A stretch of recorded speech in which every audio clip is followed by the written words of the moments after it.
بسم اللہ والصلاة والسلام علی رسول اللہ وعلی آلہ وصحبہ اجمعین اما بعد قال نبینا محمد صلی اللہ علیہ وسلم من صلی للہ 40 یوما فی جماعت یدرک التکبیرۃ الاولی کتب له براءتان براءۃ من النار وبراءۃ من النفاق۔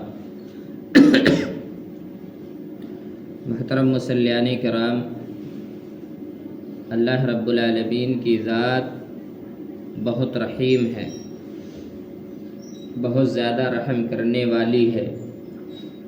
اللہ تعالیٰ اپنے بندوں کو معاف کرنے کے لیے، اپنے بندوں کو جنت میں داخل کرنے کے لیے بہت سارے آفرز دیے ہوئے ہیں۔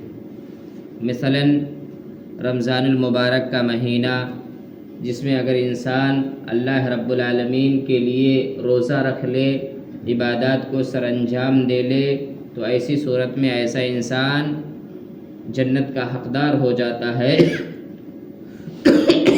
اور اللہ تعالیٰ ایسے انسان کے لیے جنت کا وعدہ کیا ہے۔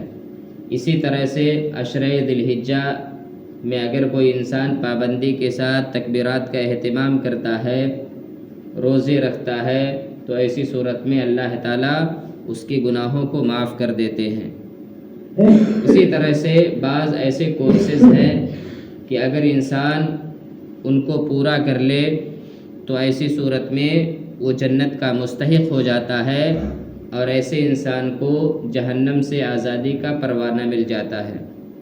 حدیث کے اندر ہے، پیارے نبی صلی اللہ علیہ وسلم فرماتے ہیں، من صلی للہ 40 یوما فی جماعت، کہ جو انسان 40 دن تک جماعت کے ساتھ نماز ادا کرے، یدرک التکبیرۃ الاولی، پہلی تکبیر اس کی نہ چھوٹے، کتب لہ براءتان براءۃ من النار و براءۃ من النفاق، ایسے انسان کے لیے 2 چیزوں سے براءت لکھ دی جاتی ہے۔ پہلی براءت کس چیز سے ہے؟ جہنم سے، اور دوسری براءت نفاق سے ہے۔ یعنی اگر کوئی انسان 40 دن تک تکبیر اولیٰ کے ساتھ باجماعت نماز ادا کر لیتا ہے، تو ایسے انسان پر اللہ رب العالمین نے جہنم کو حرام قرار دیا ہے۔ ایسا انسان کسی بھی صورت میں جہنم میں نہیں داخل ہوگا۔ آپ ذرا تصور کریں، 40 دن کی نماز ٹوٹل 200 نمازیں ہوئیں۔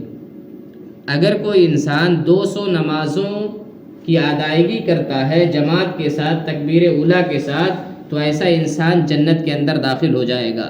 گویا کہ یہ جو 200 نمازیں ہیں، دراصل یہ 200 قدم ہیں جو انسان کو جنت تک پہنچاتے ہیں۔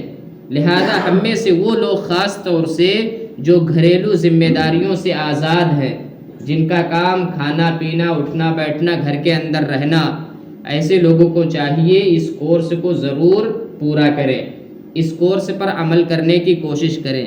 لیکن یہاں ایک بات واضح رہے کہ جو کورسز قرآن و حدیث سے ثابت ہیں، ہمیں صرف وہی کرنا۔ یہ کورس یعنی 40 دن تک نماز پڑھنا باجماعت، تکبیر اولیٰ نہ چھوٹے، یہ حدیث سے ثابت ہے۔ لیکن اگر کوئی انسان یہ کہے کہ چلو 40 دن کے لیے ہم دعوت پر نکل جاتے ہیں، لوگوں کو تبلیغ کرتے ہیں، لوگوں کو دین کی طرف لاتے ہیں، اور 40 دن خاص طور سے وہ کر لے، یعنی خاص طور سے 40 دن تک ہی اسے دعوت و تبلیغ کرنے کا اگر وہ عہد کرتا ہے، تو یہ چیز قرآن سے ثابت نہیں ہے اور نہ ہی حدیث سے ثابت ہے۔ جیسے ہمارے بہت سارے احباب جو تبلیغی جماعت سے تعلق رکھتے ہیں، وہ 40 دن کے لیے نکل جاتے ہیں، کوئی 30 دن کے لیے نکل جاتا ہے، کوئی 20 دن کے لیے نکل جاتا ہے۔ ان چیزوں کا ثبوت قرآن و حدیث سے نہیں ہے۔ لہذا جن چیزوں کا قرآن و حدیث سے ثبوت ہے، ہمیں صرف انہی چیزوں پر عمل کرنا ہے، اور انہی چیزوں کے مطابق اللہ رب العالمین کی عبادات کو سر انجام دینا ہے۔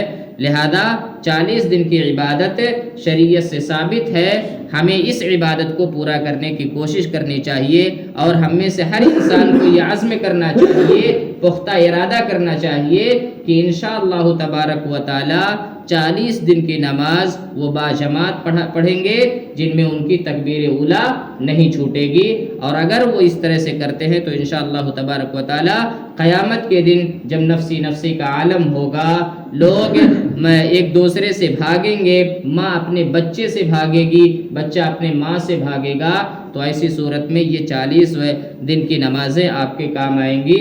اللہ تعالیٰ سے دعا ہے اللہ تعالیٰ ہم تمام مسلمانوں کو 40 دن باجماعت تکبیر اولیٰ کے ساتھ نماز پڑھنے کی توفیق عطا فرما، آمین۔